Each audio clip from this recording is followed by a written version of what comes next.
Well, Hung, so ang tanong, saan kadalasan nilalagay ng tao ang pera nila? Usually, ang sagot, sa bangko. Pero actually, alam nyo ba na may tinatawag tayong inflation rate? Ang inflation rate, ito po yung pagbawas ng value ng pera ng tao. So last year, magkano ba ang inflation rate natin? Marami sa atin hindi to alam at nanonood lang sa balita. Pero actually, ang inflation rate last year was 4.17%. Pag ang pera mo nilalagay mo sa bangko, tumutubo naman siya or may tinatawag tayong interest. But, magkano ba ang interest sa bangko? Malamang marami sa atin hindi natin alam yon. For example, bibigyan ko ng figures. Ang interest ng bangko, if you have 5 million in the bank at hindi mo siya ginalaw ng 1 year, ang interest ng 5 million mo is just 1%. So, ibig sabihin, for example, may isang tao nakabenta ng lupa. Yung lupa na yon na napagbentahan niya 5 milyon, ayaw niya gastusin, ayaw niya mag-invest, ayaw niya ilagay kung saan, at nilagay lang sa bangko kasi gusto niyang maging safe. Tumubo ng 1% because of the bank, and nabawasan ng 4.17% because of the inflation rate. So, ang 5 milyon mo sa bangko, ilang percent ang nalugi sa'yo? 3.17%. Kaya alam mo ba, maraming tao, akala nila savings is good. Actually, it's good, but for me, don't let your savings be just savings. Kasi ang pera mo, talo ka sa inflation rate.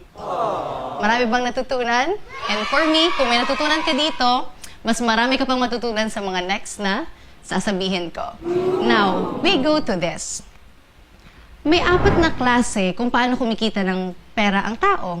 For example, may tinatawag tayong employment, self-employment, business, and investment. Employment, ano to? Ito yung mga tao na usually sila yung nagtatrabaho at meron silang boss, meron silang sweldo na 15, 30. Self-employment, ito yung mga taong nagnenegosyo pero sila rin yung tao sa sarili ng negosyo. For example, may-ari ng bigasan. Ang tawag sa kanila, self-employed. Para kasi sa atin, pag may bigasan ka na, pag ikaw may pwesto, ang tawag sa negosyante na. But as per Robert Kiyosaki, ang self-employed, ito yung mga nagnenegosyo, but sila rin yung nagbabantay. Alright? At marami sa atin nandito. Business, paano daw masasabi na business ang ginagawa ng tao? Business ang ginagawa mo if ang negosyo mo ay tumatakbo kahit wala ka. For example, Jollibee. Sino bang may-ari ng Jollibee? Yung may-ari ng Jollibee, siya ba ang nagbukas ng pinto at nagsabi na, "Welcome to Jollibee, sir. Welcome to Jollibee, ma'am." Siya ba nagbantay sa'yo? Siya ba kumuha ng orders mo? Hindi. Pero, kumikita ba siya? Yes. Or yung mga ibang tao, kumikita sa sarili nilang investment or sa sarili nilang pera. So, ito yung mga tinatawag natin na 4 na klase kung paano kumikita ng pera yung tao. At alam mo ba, na 95% of the people, they choose employment and self-employment. Only 5% lang ang nagbo-business at nag-i-invest. Pero alam nyo ba, sa panahon ngayon, 5% ng yaman ng buong mundo, ang naghahati po niyan is the 95% of the people na nabelong sa employment and self-employed quadrant. And the rest, 95% of world wealth, sobrang dami nun.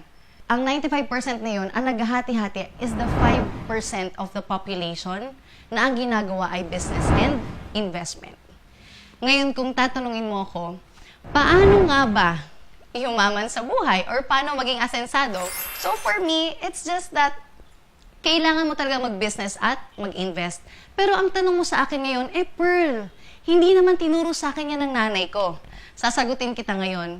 Kaya gano'n nangyari, it's that nung unang panahon, isa lang kami trabaho sa pamilya, buhay na. Usually lalaki lang, ang babae nasa bahay lang yan. Pero sa panahon ngayon, 2 na may trabaho sa pamilya. Kulang pa rin. Ibig sabihin, nag-iiba kung paano tayo kumikita ng pera. Ibig sabihin, ang economy natin nag-evolve. So, dapat ang mindset din natin nag-evolve. Correct? Pansinin nyo, anong tinuturo sa atin ng mga magulang natin? Anak, mag-aral ka ng mabuti para pag-graduate mo, maghanap ka ng magandang trabaho. Pero kung papansinin nyo, here in the Philippines, most of the rich people, ano ang nationality nila? Chinese. Ang Chinese, paano mag-isip? Anong sabi sa anak? Anak, ikaw habang bata pa, ikaw bantay ating negosyo. Diba? Ganun yun. Para paglaki mo, ikaw may-ari ating negosyo. So, sa dalawang mindset, Sabi nga sa akin ng mentor ko, Pearl, there's no poor people, only poor mindset. Kaya ganun nangyayari. Sa dalawang yon, yung isa maghanap ng trabaho, isa para magnegosyo, tingin mo, sino more likely to succeed? Of course, that person na nag-iisip na magnegosyo. Kaya that's why I'm telling you this, because the economy is evolving so much right now. It's changing rapidly. Kaya dapat ang mindset din natin dapat nag-evolve. Kaya ang dapat natin gawin is for us to do business and investment. Ngayon, nandito naman tayo sa dalawang diskarte ng tao kung paano sila kumikita ng pera. Okay? Para mas maintindihan mo, ang dami kasi mga tao, they're asking, bakit ganun? Ito pa rin yung nagiging life ko ngayon, hindi pa rin ako nakaka-get ahead. Walang mali. Ang mali lang or ang kulang lang is their mindset or the knowledge that they have. Now, I'm gonna teach you right now kung ano yung mga diskarte ng mayayaman, ba't sila lalong yung mayaman. Alright? Ngayon, may tinatawag tayong law of singleness and law of leverage. Dalawa lang po yan. Law of singleness, ano to? Ito po yung mga tao na nagtatrabaho pero mag-isa lang silang nagtatrabaho. Or sa kanila lang mismong sariling kakayahan at abilidad umaasa. One example of law of singleness is employment. Paano to? Mag-isa, required everyday pumasok. Pag nagkasakit, may kita wala. So, ibig sabihin nito, ito yung mga taong no work, no pay. Wala namang mali doon. Pero yun kasi yung diskarte nila. Sila yung mga tao na they have to work every day for them to earn. If they don't work, they won't have income. Okay? Now, another law of singleness is tinatawag nating self-employment. Ano itong mga self-employed? Ganun pa rin. Mag-isa, required everyday pumasok. Pag nagbakasyon, may kita wala. Kasi sila lang din mismo nagtatrabaho sa sarili nila. For example, ng mga self-employed, ano to? Ito po yung mga may-ari ng negosyo, mga doctor, mga abogado, mga may-ari ng sari-sari store. Sila po ay nagne-negosyo, pero sila rin ang nagbabantay sa negosyo nila. So, ganun din. No work, no pay. Now, meron naman isang diskarte ng mga mayayaman, ba't sila yung mayaman? At ituturo ko sa inyo ngayon. Ang tawag nun is the law of leverage. Paano to? Ibig sabihin ng leverage, ito yung tipong no work pero with pay ka na. Pwede ba yun? Yes, pwede yun. Actually, maraming taong gumagawa nito. Kaya lang, this is not being taught in school. Kasi syempre, it's for you to find out. At buti na lang napanood mo tong video na to. One example of that is Mr. Lucio Tan. Si Lucio Tan, siya po yung may-ari ng Fortune Tobacco. Siya po may-ari ng Foremost Farm in Davao. Siya po yung may-ari ng Asia Brewery. Eaton Group of Companies, Philippine National Bank, Logistics, meron din siya. At siya rin po yung may-ari ng UE. Meron siyang malls in China and Hawaii, Allied Banking Corporation, Century Park, and Tanduay Distillery, and many more. So si Lucio Tan, total marami siyang negosyo. Ngayon, anong dumami sa kanya? It's the people working under him. So Lucio Tan right now has 40,000 plus employees who will work 8 hours a day. So si Lucio Tan mismo ay merong 320,000 hours per day. Imagine. Samantalang tayo, if we'll just use the law of singleness, if you will work 8 hours a day, that's 5 days in a week, you work for 50 weeks for a year, and work for 40 years, alam nyo ba kung ikaw ay walang absent at wala kang late, all of your life, ang total working hours mo is 80,000 hours. If you are doing the law of singleness. Samantalang si Lucio Tan, ang 80,000 hours niya na almost whole of your life na is only 2 hours niya lang because he used the law of leverage.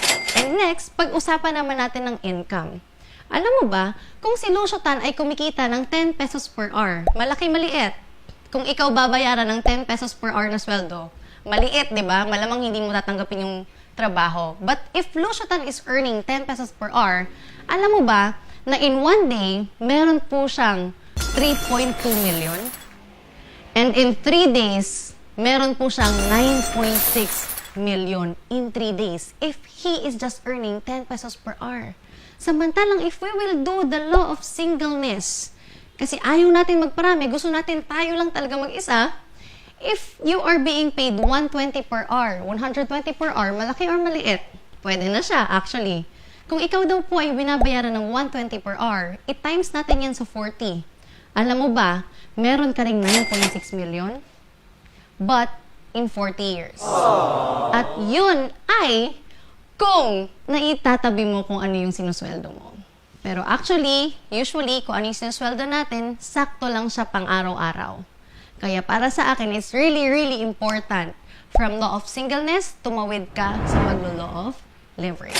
So, meron tayong tinatawag na financial statement of the poor at financial statement of the rich. So, pag-uusapan muna natin ang financial statement of the poor. Paano to? May tinatawag tayong income, may tinatawag tayong expense, alam niyo naman itong dalawa, assets, and liabilities. Assets, ano to? Assets are the money-making machines, okay? Liabilities, ito naman yung pinaglalagyan mo ng pera na hindi ka naman tumutubo ng pera. Now, marami sa atin, paano daw yung financial statement of the poor if they focus on having a big income, not building assets. Pero actually, if ganun daw po ang iniisip mo, you're one step closer of being broke. Why? If one day that it happens na you stop working at magkasakit, anong mangyayari? Do you still have other money-making machines? Gone. Maraming tao, pag nagkasweldo sila, nilalagay nila yun sa liabilities. Bibili ng bagong cellphone, yung 13th month pay sa nilalagay, bibili ng bagong sofa, bagong TV, magsha-shopping. Ang tanong, yung mga bagay ba na yun, tumutubo ba ng pera? No. That's why we keep on working, and bibili ng liabilities, wala nangyayari. Pag medyo nakaangat-angat, anong gagawin? Bibili ng sasakyan. Pero after that, ang sasakyan ba nagbibigay sa atin ng pera? Actually, depende. Pero mostly, hindi. Pag nakaluwag-luwag pa ng husto, magta-travel. Pag uwi, magtatrabaho na ulit. Until you don't notice it. 10 years ka pala nag-work, 30 years na nag-work, bakit wala pa rin nangyayari? I've met a lot of people like that. And only to find out that they are bringing their money in liabilities, not assets. Ngayon, paano naman ang financial statement of the rich? Paano to?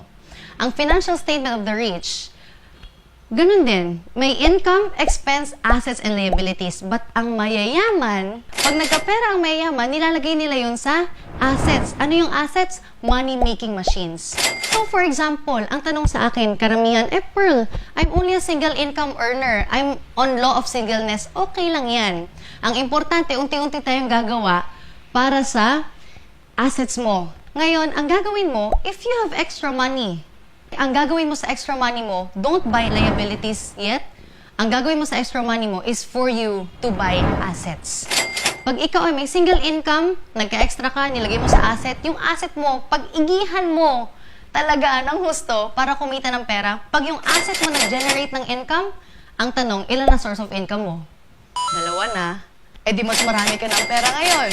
Pag mas marami ka ng pera, more likely, mabibigyan mo ba yung asset mo ng another pera? Yes. And pag tumubo ulit ng pera yung asset mo, ilan na source of income mo? 3 na. Hanggang maging 4, maging 5, hanggang dumating ang point na yung income mo mas mataas na kaysa sa expense mo. Ito pang malupit. Karamihan ng mga taong namimit ko outside the country ng mga nag-OFW, saan nila nilalagay ang pera nila? And ang common mindset natin, sa bahay. Ang dami kong kilalang ganyan. Pansinin mo, ang Chinese. Ang laki ng negosyo, ang liit ng bahay. Usually, ang negosyo nasa baba, yung bahay nasa taas. Ang Pinoy daw baliktad. Ang laki ng bahay, pero walang negosyo. So, para sa akin, guys, this could be a wake-up call. And sabi nga ni Mr. Robert Kiyosaki, if your house is your biggest investment, your life is in trouble. Actually, kaya naman natin talaga magnegosyo. It's just that, ang mindset natin, hindi tayo pinalaki para magnegosyo. It's now your time para magnegosyo ka. So, ibig kong sabihin, you have to invest on money-generating leverage asset. Hindi lang siya basta asset. Dapat, it's leveraging. Ano nga yung leverage? No work, pero with pay. Na pwedeng maging leverage yung negosyo mo. Ngayon, kung tatanungin kita, Pearl, I have money. Anong gagawin ko? Tatanungin kita, magkano kapital mo? Kung ikaw ay may 20,000 na ipon, saan mo pwedeng ilagay? Pwedeng tempura? Pwedeng barbecuehan? Kaya lang, ang tanong, bagay ba sa beauty mo? Ang ganda mo, ang gwapo mo, tapos nagpapaypay ka ng barbecue? Pwede naman. Kaya lang, may mas maganda pa, syempre. Kung ikaw may 50,000 pesos, pwede ka siguro mag-sari-sari store. Pwede naman, di ba? Kung ikaw ay may 100,000 pesos na ipon, sabihin natin pwede kang mag-small franchise. Pwede din. Pero sabihin natin meron kang 300,000 pesos, pwede kang mag-internet shop. 500,000 pesos, water refilling station. At kung ikaw may 40 million pesos, magtayo ka na ng Jollibee.